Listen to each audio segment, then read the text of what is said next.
ऐसा लग रहा है खींवसर का मिजाज जोरदार आनंद आ रहा है इलेक्शन लड़ने का। टिकट मिला तो कांग्रेस में कई धड़ों से आवाज आई कि ये गठबंधन अदृश्य है। मैं तो बिल्कुल और केवल कांग्रेस सरकार के लिए लड़ रही हूँ और उन्होंने मुझे कांग्रेस के लिए ही प्रत्याशी बनाकर भेजा है। खींवसर ने अच्छों का इलाज किया है। तो राजनीति कैसे की जाती है, जनता की इस राजनीति के माध्यम से, इस प्लेटफॉर्म से टिकट मिलते मिलते देर तो हो गई आपको। और तो हमने ये जो है वो आरएलपी के खिलाफ झंडा गाड़ा कि हाँ कोई डर की बात नहीं है। तो महिला नेता को कह दिया जाता है कि कुएं में कूद कर डूब मरो, और ये उनको कैसे टैकल करना ये वो लोग जाने। हनुमान बेनीवाल चुनावी सभाओं में कह रहे हैं रेवंत राम डागा मेरे ही थे, और आप कह रहे हैं कि रेवंत राम डागा से बोतल का साथ नहीं छूट रहा है, कमल का जरूर उन्होंने हाथ। ये दोनों एक ही है और ये मैं दावे के साथ कह रही हूँ, वो किसान विरोधी है, दलित विरोधी है। कनिका बेनीवाल को उतारना पड़ा भाई पे भी। पहले तो उन्होंने पूरी कोशिश की, भरपूर कोशिश की दिल्ली तक कि किसी भी तरीके से ये गठबंधन नहीं की। आरएलपी के सुप्रीमो ने जाट नेताओं पर ही ज्यादा हमले किए। इनमें कांग्रेस के लिहाज से बात करें तो गोविंद सिंह डोटासरा आगे प्रदेशाध्यक्ष हैं, सचिन पायलट। और आपकी तो अपनी पार्टी है, आप भले ऊपर बैठो नीचे बैठो जहाँ बैठो सब आप ही।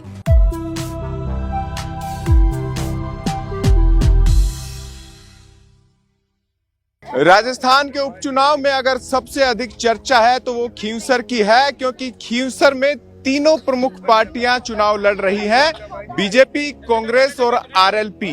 आरएलपी ने कांग्रेस से गठबंधन तोड़ा, उम्मीद थी जुड़ेगा लेकिन टूट गया। और कांग्रेस ने प्रत्याशी जब सामने लेकर आए तो वो डॉक्टर प्रत्याशी ले आए, यानी वो भी चाहते थे कि इलाज हो। अब किसका, उसी पे बात करेंगे। डॉक्टर रतन चौधरी हमारे साथ हैं, स्वागत है आपका राजस्थान। राम राम जी, राम राम। कैसा लग रहा है खींवसर का मिजाज? जोरदार आनंद आ रहा है इलेक्शन लड़ने का। मुकाबला तो रेवंत डागा और कनिका बेनीवाल से है, लेकिन चर्चा में हनुमान बेनीवाल भी रहते हैं, उन पर बात करेंगे। लेकिन इस मुकाबले में अपने आप को कहां पा रही है जनता जनार्दन? मुझे जो आशीर्वाद और स्नेह और अभिनंदन कर रही है, मैं तो बहुत तहे दिल से अभिभूत हूँ और बहुत ही खुश हूँ कि मैंने ये सही फैसला किया कि मैं राजनीतिक मंच से इस खींवसर की जनता का सेवा करने का जो बेड़ा लेकर आई थी, मुझे लग रहा है कि मैं कामयाब होंगी। लेकिन जब टिकट मिला तो कांग्रेस में कई धड़ों से आवाज आई कि ये गठबंधन अदृश्य है, लेकिन अब माहौल कुछ बदला हुआ दिखाई दे रहा है, जैसी हमारी ग्राउंड रिपोर्ट्स। नहीं, अदृश्य नहीं है, बिल्कुल भी नहीं है। मैं तो बिल्कुल और केवल कांग्रेस सरकार के लिए लड़ रही हूँ और उन्होंने मुझे कांग्रेस के लिए ही प्रत्याशी बनाकर भेजा है, उम्मीदवार बना के भेजा है। तो मैं तो कांग्रेस की ही जो नीतियाँ हैं, उनका जो काम करने की शैली है, मैं उसी के लिए कार्य करने आई हूँ। और कोई अंदरूनी गठबंधन या ऐसे मुझे तो कुछ नहीं लग रहा। आप पेशे से चिकित्सक हैं, राजनीति में कहते हैं कि ये खींवसर ने अच्छों का इलाज किया है, भलाई के मूड में इलाज होता रहा है, आप कैसे देख रहे हैं? इलाज के हिसाब से तो देखो, एक चिकित्सक तो सभी 36 कौम का होता है और हमको डॉक्टरी की पढ़ाई में सर से लेके और नाखून तक हमको पढ़ाई कराई जाती है, तो वो भी बीमारियां कोई छुपी नहीं है। और मैं राजनीतिक परिवार से हूँ, तो राजनीति कैसे की जाती है, जनता की इस राजनीति के माध्यम से, इस प्लेटफॉर्म से जनता के दुख दर्द कैसे दूर किए जाएं, ये सब मैं भली भांति जानती हूँ। तो मेरे लिए कुछ भी नया नहीं है और मैं उनकी बीमारियों के बारे में भी सब जानती भी थी और अब और गहराई से जान रही हूँ कि मुझे क्या क्या इलाज करना है। राजनीतिक परिवार से आपने बात की, लेकिन जब शादी होकर आई तो एक और परिवार उस एंगल से जुड़ा जो पावर भी रखता है, यानी पुलिसिया पावर भी आपने देखी। और इस इलाके में तो जिस हिसाब से ड्रग्स या कानून व्यवस्था है, बहुत जरूरत होती है, ऐसा मुझे लगता है। आपको क्या लगता है? बिल्कुल आपका फरमाना सही है। और मेरे ससुर जी, एक्चुअली मेरा राजनीतिक जो उधर पीयर साइड में तो मेरे परशुराम जी मदेरना साहब मेरे फूफा जी थे, तो वो वहाँ मैंने देखा था और मेरे फादर साहब भी उनका सारा कामकाज देखते थे। और इधर मैं जब शादी होकर के आई तो मेरे ससुर जी उस वक्त एमएलए थे और पहले पंचायती राज के पहले प्रधान मेरे ससुर जी बने थे मूंडवा से 2 बार लगातार। तो दोनों तरफ ही राजनीति का घर में चर्चा और जन से जुड़ना, उनकी प्रॉब्लम कैसे सॉल्व की जाए, क्या दिक्कतें, ये सब मुझे पहले दिन से ही पता था। और पुलिस सेवा, देखो पुलिस सेवा दो तरीके से कर सकती है। एक तो जनता को न्याय दिलाकर और उसका दुख दर्द कर सकती है दूर, और नए बच्चों को पुलिस के अंदर भर्ती कराना, उनको सही मार्गदर्शन देना, ये होता है एक पुलिस अधिकारी का कार्य जो सही तरीके से होना चाहिए। वो सवाई सिंह जी का था और ये बच्चा जानता है। आज राजस्थान के आप किसी भी कोने में चले जाएं और पुलिस विभाग के कांस्टेबल से लेकर के और आज डीजी साहब, साहू साहब तक से आप पूछ सकते हैं कि सवाई सिंह जी चौधरी कैसे अधिकारी रहे हैं। और बच्चा बोलता है आज 6 साल रिटायरमेंट के बाद भी, अगर मेरी गाड़ी यहाँ रुक जाए ना और कोई जना कहे कि भाई सवाई सिंह जी, तो वो अगला क्या कहेगा कि हाँ बढ़िया साहब, बात कराए दे। 2018 में उन्होंने चुनाव भी लड़ा था, उसका कुछ फायदा उसमें, क्योंकि एक गैप आ गया, उससे कुछ नुकसान भी होता है राजनीति में, तो थोड़ा सा गैप आ जाता है। हालांकि उस समय चर्चा थी और चुनाव भी जबरदस्त तरीके से लड़ा था, और आप खुद 2013 से तैयारी कर रही थी, टिकट मिलते मिलते देर तो हो गई आपको। ये देखो, परिवार रहा है राजनीति का, तो घर में राजनीति है तो, और फिर क्या होता है कि जो सब समाज वाले, गांव वाले जुड़े हुए होते हैं ना, तो वो सब चाहते हैं कि नहीं, हमारे जब इतना मजबूत परिवार है तो हम हमारी राजनीति क्यों नहीं चालू रखें, और राजनीतिक मंच से हम जनता से क्यों नहीं जुड़े रहें।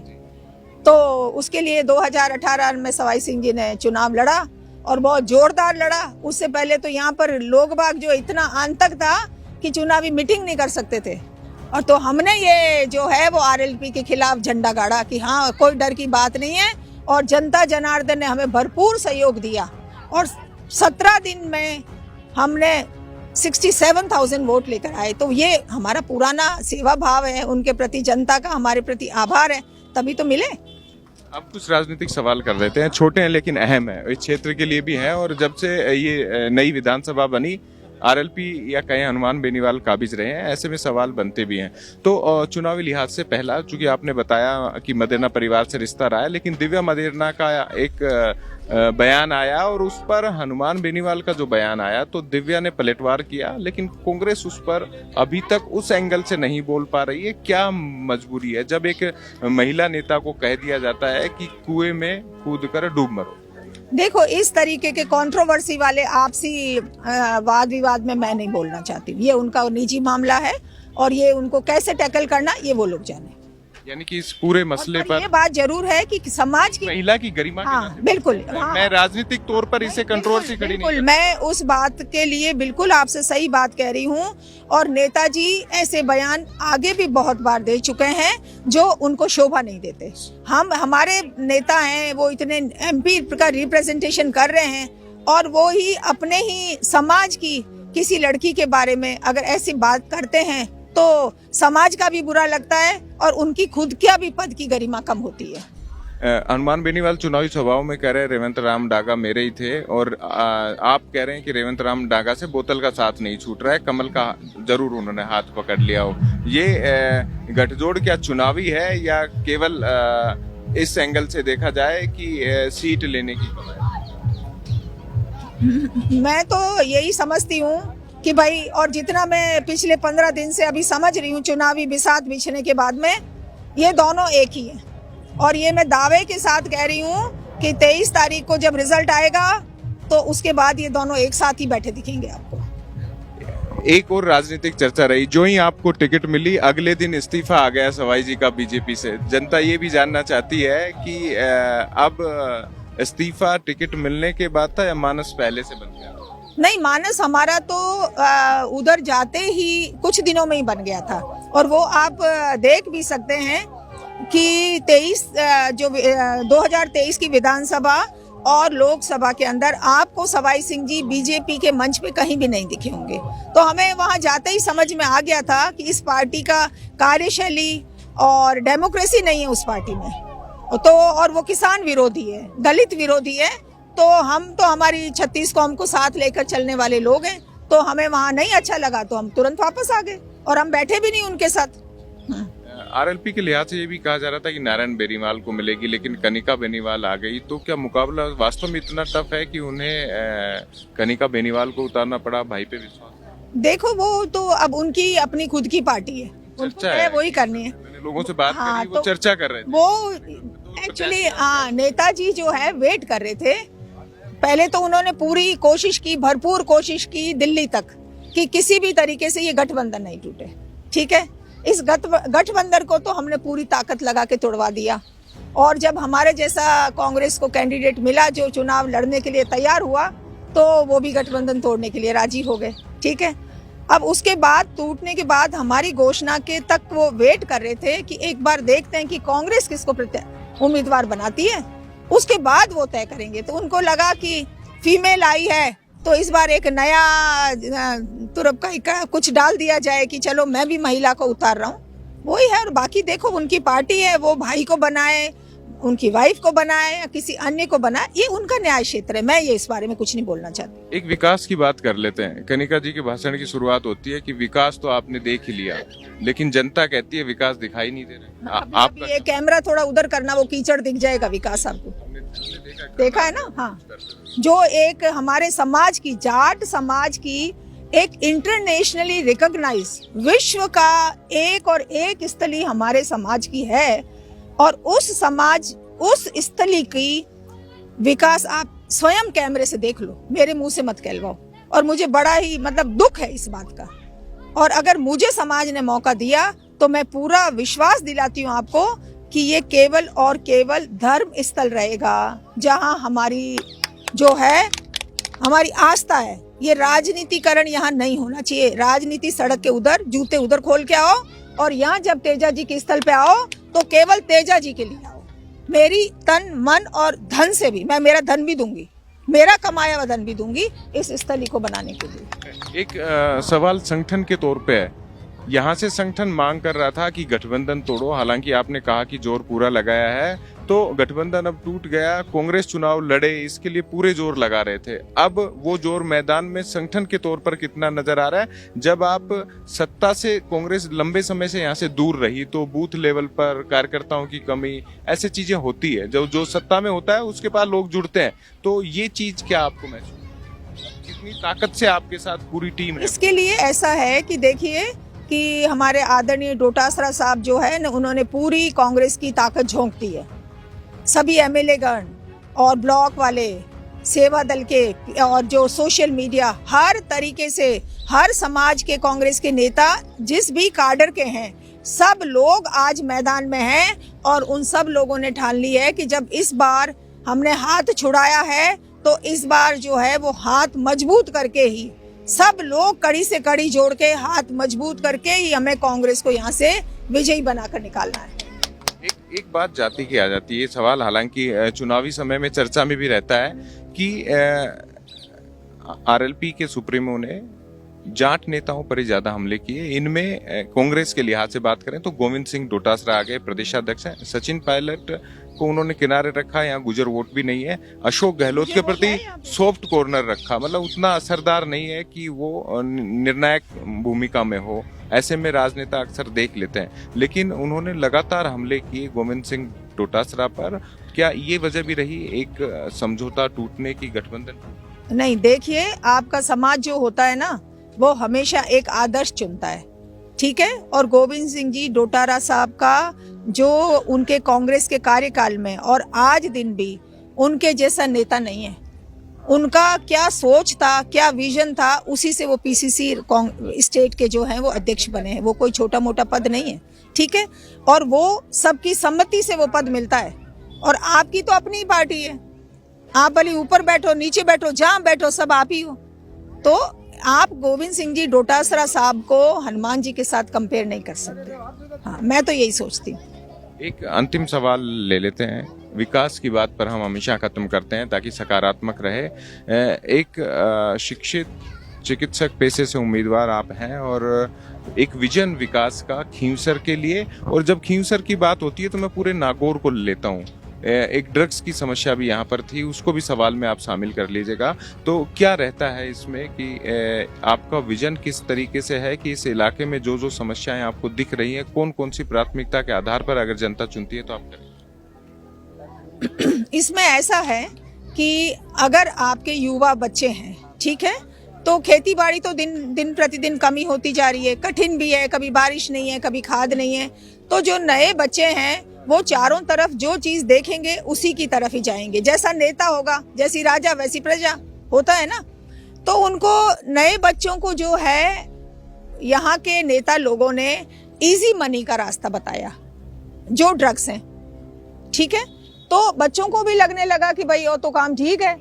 रात ना अटी ने 200 किलोमीटर गाड़ियां घुमाई और सुबह 1 लाख रुपया मिल गया। 1 लाख तो 2 रकल्डा मिले, पूरे महीने नौकरी करानी जरा मिले। तो जब उनको लगने लग गया कि ये तो बहुत ही अच्छा काम है, तो नेताजी ने ये जो फूल वाले हैं ना, वो भी उन्हीं की क्लास के हैं, सब एक हैं ये। इन सब लोगों ने युवा लोगों को पूरा गुमराह किया, गुमराह करके उनको एक थोड़ो सो गुड़ पकड़ाई दियो, पण बीर माई जहर है। तो अब ऊपर हूं तो लागे आ मीठो मीठो, पण माई जहर है। वो जहर यूं है कि ऊंदा कामारे माई बच्चा फंस रिया है, कटी पुलिस में पकड़ी जाए, कटी पचकाई करे कि मुकदमो दर्ज कराई दियो। अब ना तो वो मुकदमो में FIR नेताजी लगवावे और ना टाबर छूटे, ताकि बे बांके चारू मेरी फिरता रहे और बांका ही जयकारा करता रहे। ओ हाल है अटेरो। चिकित्सा विभाग का बहुत बुरा हाल है, डॉक्टर्स नहीं लगे हुए। मैं कम से कम 3-4 मेडिकल सेंटर्स पे विजिट किए मैंने, और मुझे तो सारा पता है कि यहाँ इस सब सेंटर पे कितना स्टाफ होना चाहिए, PHC पे कितना होना चाहिए, CHC पे कितना होना चाहिए। एक भी जगह पर पूरा स्टाफ नहीं है, और ना वहाँ पर जो मशीनें लगी है वो चल रही है।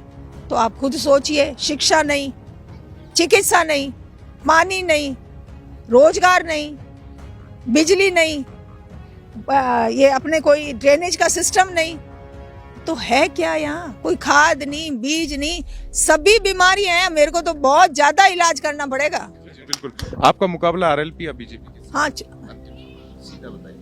ये तो समय और ये जनता जनार्दन जान चुकी है कि इसको, इनको क्या करना है। हाँ, मुझे कहने की जरूरत नहीं है अब। बिल्कुल। तो ये थी रतन चौधरी, खींवसर से कांग्रेस की प्रत्याशी है, और कांग्रेस इस वक्त मुकाबले में खींवसर में नजर आ रही है। हालांकि चुनाव जब प्रत्याशी का नाम घोषित हुआ था तब जरूर यहाँ पर ऐसी सरगर्मियां थी, लेकिन अब RLP, बीजेपी, कांग्रेस तीनों प्रत्याशी जीतोड़ कोशिश कर रहे हैं, जनता के बीच में प्रचार कर रहे हैं कि 13 तारीख को मतदान उनके पक्ष में हो। खैर, राजस्थान चौक की यही अपील है कि 13 नवंबर मतदान का दिन है, आप मतदान अवश्य कीजिएगा। वीडियो जर्नलिस्ट सुरेश शर्मा के साथ अंकित तिवारी, राजस्थान चौक, खरनाल, खींवसर। प्रदेश के सभी व्यापार उद्योग जगत के लिए दीपावली के हार्दिक शुभकामनाएं और बधाई। महालक्ष्मी की कृपा आप सब पे बनी रहे। सभी प्रदेशवासियों को राजस्थान प्रदेश कांग्रेस कमेटी OBC विभाग की तरफ से दीपावली की हार्दिक शुभकामनाएं। आने वाला वर्ष आपके लिए मंगलमय हो। मैं पूरे देश और प्रदेश और राजस्थान के सभी लोगों को हार्दिक बधाई और शुभकामनाएं देता हूं इस पावन पर्व दीपावली पर।